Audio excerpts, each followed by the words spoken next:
Hello. आता आपण बघूया विण दोघांतली ही तुटेनाचा एपिसोड रिव्ह्यू. कालच्या भागात आपण बघितलं की समर स्टाफ मेंबर्स सगळ्यांना ओरडत असतो आणि बोलत असतो की हे आनंद करत होता, ते आनंद करत होता, मग तुम्ही काय करतात. तेव्हा तिथली एक स्टाफ मेंबर बोलते की सर. तेव्हा समर बोलतो की कारणं देऊ नकात, मला मला एक्सक्युजेस आवडत नाही, तुम्हाला माहिती आहे ना सगळं आनंद सर करत होते, तर मग तुम्ही काय करत होतात. तेव्हा समर सगळ्यांवर ओरडतो, सगळे चालले जातात. तेवढ्यात अर्पिता येते आणि बोलते हाय दादा.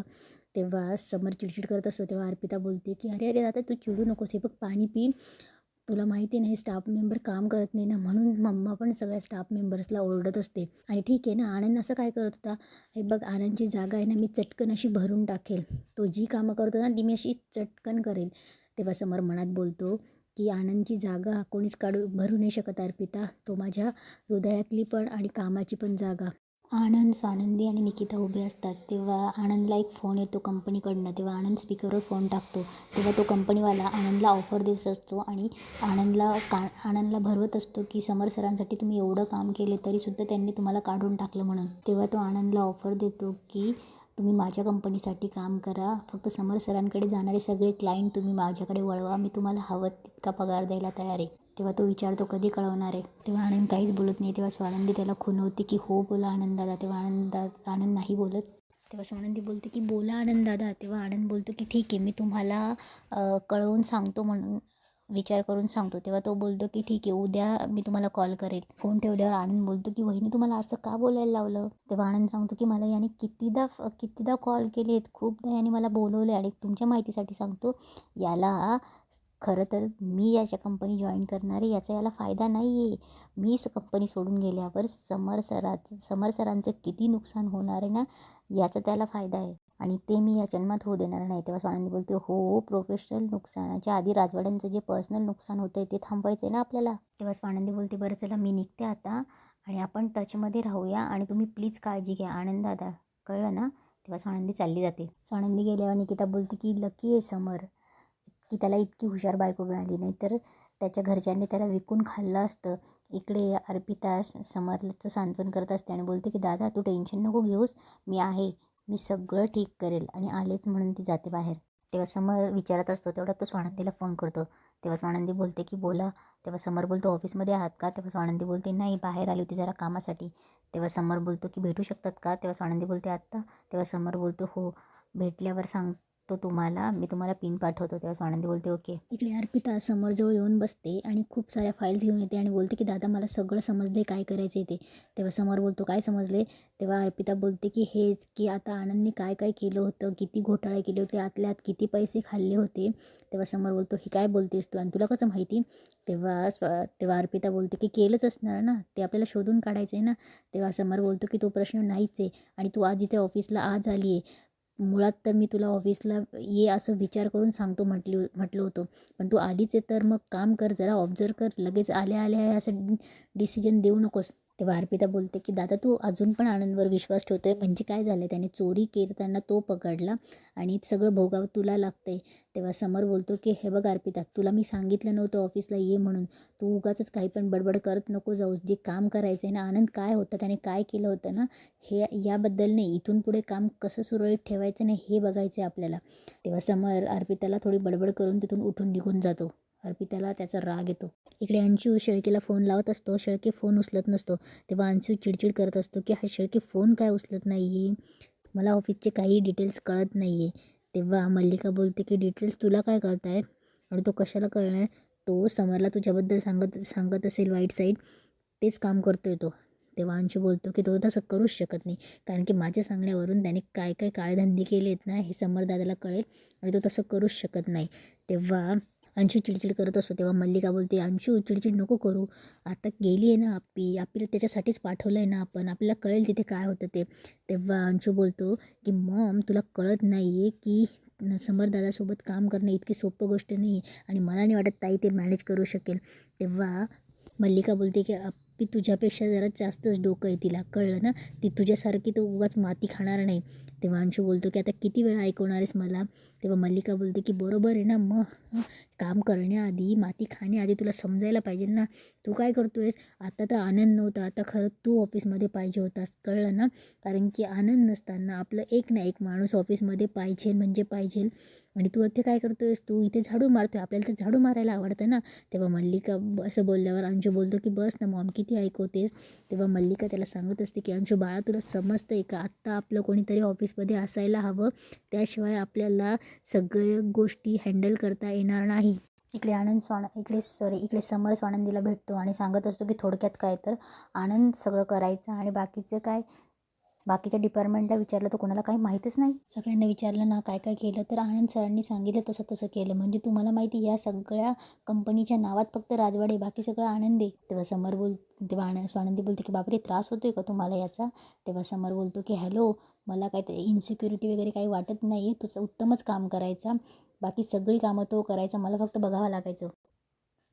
बाकी मी एखादी फक्त बाहेरचे काम करायचो. म्हणजे थोडक्यात काय की तो घर चालवायचे आणि मी घरात पैसे कमवून आणायचो, एवढंच.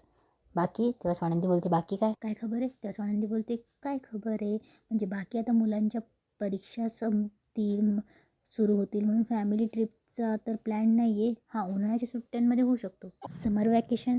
तेव्हा समर बोलतो की अहो तुमच्याबद्दल नाही विचारलं मी. तेव्हा स्वानंदी बोलते अरे बापरे, मग कोणाबद्दल. तेव्हा समर बोलतो बाकी सगळे. तेव्हा स्वानंदी बोलते आनंददादा आणि निकिताताईंचं चाललं असेल काहीतरी, आत्ता मस्त रिलॅक्स असतील ना ते, केवढे दिवस रात्र काम करायचे. तुमचं बरं आहे, तुम्ही बॉस आहात, तुम्ही लवकर घरी यायचे, पण त्यांचं तसं नव्हतं ना, दिवस रात्र काम करायचे. आत्ता बरं आहे, आत्ता आराम असेल, रिलॅक्स असतील ते, रिलॅक्स झाले असतील ते. तेव्हा समोर बोलतो हो. तेव्हा स्वानंदी बोलतो हो, आणि हां बाकी सावरत आहेत ना ते एकमेकांना, बाकी उद्ध्वस्त झालेत ते. तेव्हा समोर बोलतो अहो उद्ध्वस्त मी पण झालो आहे, बाकी ऑफिसची अवस्था बघा तुम्ही काय झाली ती, सगळं पायपुसणं झालं आहे, उद्ध्वस्त झालं आहे म्हणून सांगतायत मला. तेव्हा समोर बोलतो आणि तुमचं काय, तुम्ही भेटतात त्यांना, तुम्हाला सगळं तर माहितीच असणार आहे. तेव्हा स्वानंदी बोलते अहो. तेव्हा समोर बोलतो मला काही फरक नाही पडत, तुम्ही भेटा, सगळं करा, पण माझी अवस्था सांगू नका तिथे की मी कसा उद्ध्वस्त झालो आहे ते. तेव्हा स्वानंदीला हलकंसं हसायला येतं. तेव्हा समोर बोलतो हे नका सांगत जाऊ की माझी अवस्था कशी झाली आहे, लहान मुलासारखं जत्रेत हरवल्या, मलाही त्यांची काही पडलेली नाही आणि त्यांनाही माझी काही पडलेली नाही. तेव्हा समर शांत बसतो. तेव्हा स्वानंदी बोलते तेव्हा स्वानंदी एकटक समरकडेच बघत असते. तेव्हा समर बोलतो की असं काय बघतायत, तुम्हाला तर सगळं माहीतच असणार हो ना, सांगा. तेव्हा स्वानंदी बोलते तुम्ही मला गुप्तहेर म्हणून नेमताय की काय. तेव्हा समर बोलतो काय काय काय बोलते, असं गुप्तहेर म्हणून काम करायला सांगतो तुम्हाला मी.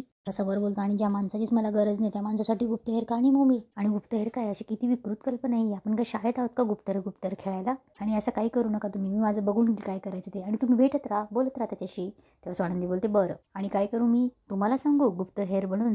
तेव्हा समर बोलतो अहो परत गुप्तहेर, अहो सांगितलं नाही, गुप्तहेराचं सहज निघालं माझ्याकडनं जाता जाता, सहज असं हवेत, तुम्ही त्याचा एवढा विचार करू नका. आणि असं नवऱ्याला एकदम त्रास होतोय याचा विचार करण्याची तुम्हाला काय गरज आहे.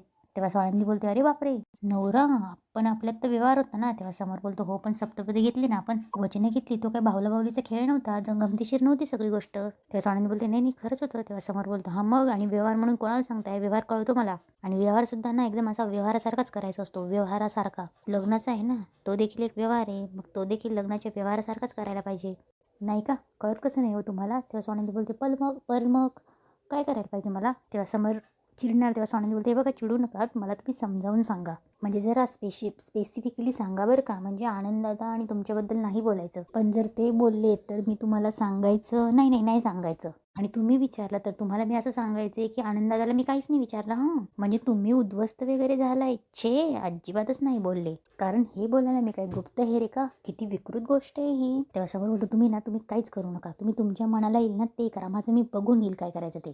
तेव्हा स्वानंदीला हसायला येत असतं. इकडे अर्पिता रडत असते. तेव्हा अंशू बोलतो ताई आता सांगशील का काय झालंय ते.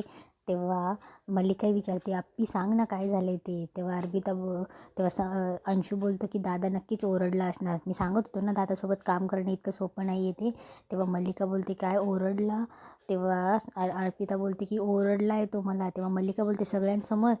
तेव्हा अर्पिता बोलते की त्याने काय फरक पडतोय, इन्सल्ट तर होतोच ना तेवढाच, सगळ्या स्टाफप्रमाणे ओरडला आहे तो मला, मी नाही जाणार ऑफिसला, काही स्पेशल ट्रीटमेंट नाही आहे. मला असं वाटलं होतं की दादा सगळ्यांना सांगेल की हिचं सगळ्यांनी ऐकायचं, पण तेही काहीच नाही झालं आहे. मम्मा घरात जसं दादा आहे ना तसं ऑफिसमध्ये अजिबात नाही आहे, खूप भयानक बॉस आहे तिथे. तेव्हा अंशू बोलतो मी सांगत होते. तेव्हा मल्लिका बोलते तू बापरे शांत बेस एकदम. आप्पी मला एक सांग, तू आनंदच्या जागी ऑफिसमध्ये होती ना समोर, तर आनंदची समोर असं वागत नसेल, मग तू तुझ्याशीच का असं वागला. तेव्हा अर्पिता बोलते की मला नाही माहिती, मला काय माहिती, आता तो सतत आपला आनंद करत असतो. आनंद नाही आहे त्याची खूप गोची झाली आणि त्याला खूप परफेक्ट लागतो. तो सतत चिडत असतो. इकडे हॉलमध्ये मंदाकिनी बसलेली असते. तेवढ्यात ती अधिरा येते. मंदाकिनी नाटक करायला लागते की तिचा गुडघा दुखत आहेत म्हणून. तेव्हा ऐक ऐक करायला लागते. तेव्हा अधिरा बोलते की आई काय झालं आहे तुम्हाला. तेव्हा ती बोलते की खूप गुडघे दुखत आहेत गं. तेव्हा अधिरा बोलते की थांबा आपण डॉक्टरांना फोन करू, मी बोलू का डॉक्टरांना. तेव्हा मंदाकिनी बोलते की त्याने काय होणार आहे, तो थोडी वय उलटून परत आणून देणार आहे. माझं घरात कामं पडली, स्वयंपाक बाकी, सगळं करायचं बाकी, त्याचं टेन्शन आलं आहे. तेव्हा अधिरा बोलते की ओके आई मी तुम्हाला मदत करते. तेव्हा मंदाकिनी बोलते तू मदत करणार आहेस मला. तेव्हा अधिरा बोलते की हो. तेव्हा मंदाकिनी बोलते की मग एक काम कर ना, तेवढं वरतून ना तांदूळ काढतेस का, माझा हात दुखतो गं, हात नाही जात ना, हात दुखतो. तांदूळ सूप करायचे तेवढं बनवून ठेवतेस का, तेवढं बनवून ठेव मी आलेस. तेव्हा मंदाकिनी आई गाय का करत जाते. तेव्हा अधिरा बोलते की तांदूळ सूप कसं बनवायचं, मी ना रेसिपी बघते. इकडे अर्पिता बोलत असते की तो आनंद काय सगळं करायचा, म्हणजे तो करत असेल मम्मा मी नाही जाणार आहे ऑफिसमध्ये, मला नाही जायचं आहे, तो खूप ओरडतो. तेव्हा अंशू बोलतो सेम एकदम पार्शलिटी करायचं समरदादा त्या आनंदसमोर. तेव्हा मल्लिका बोलते तुम्ही दोघं ना इडियट आहात, युजलेस, ऑफिसमध्ये नाही जाणार, शाळेत आहात का दोघंही. टीचरने मारलं, तिला कमी मारलं, मला जास्ती मारलं, काय चाललंय तुमचं. आणि अप्पी त्याला एक अक्कल नाही, तू लहान आहेस का ऑफिसला नाही जायचं म्हणायला. तेव्हा अर्पिता बोलते अगं तुला काय जातं, ओरडा तर मलाच खायला लागला ना. तेव्हा मल्लिका बोलते अगं मग खायचं ना ओरडा, काय झालं, आपलं ध्येय साधायचं आहे ना, त्यासाठी ओरडा खायला काहीच हरकत नाही. हे बघ तू आता ऑफिसमध्ये गेलंच पाहिजे, याला आपल्याला ऑफिसला नाही पाठवता येणार, किती घोळ घालून टाकली माहिती आहेस ना. हे बघ तू गिवअप नाही करायचं. तेव्हा अंशू बोलतो हे बघ ताई आनंददादा ऑफिसमध्ये नाही आहे, ही आपल्यासाठी बिग अपॉर्च्युनिटी आहे आणि ती वाया घालून चालणार नाही. तेव्हा मल्लिका बोलते वाव अंशू, ही अक्कल आत्ता कुठून आली. तेव्हा मल्लिका अर्पिताकडे बघून बोलते अप्पी थोडं पेशन्स ठेव, होईल सगळं छान होईल ओके. तेव्हा अंशू बोलतो आता मी बोलू का ताई, तू ऑफिसमध्ये जा आणि मी सांगतो तसं कर. तेव्हा अंशू प्लॅन सगळा सांगत असतो त्या दोघींना. तेव्हा मल्लिका मनात बोलते काही झालं तरी समोर माझ्या मुठीतून सुटता कामा आणि इथेच आजचा एपिसोड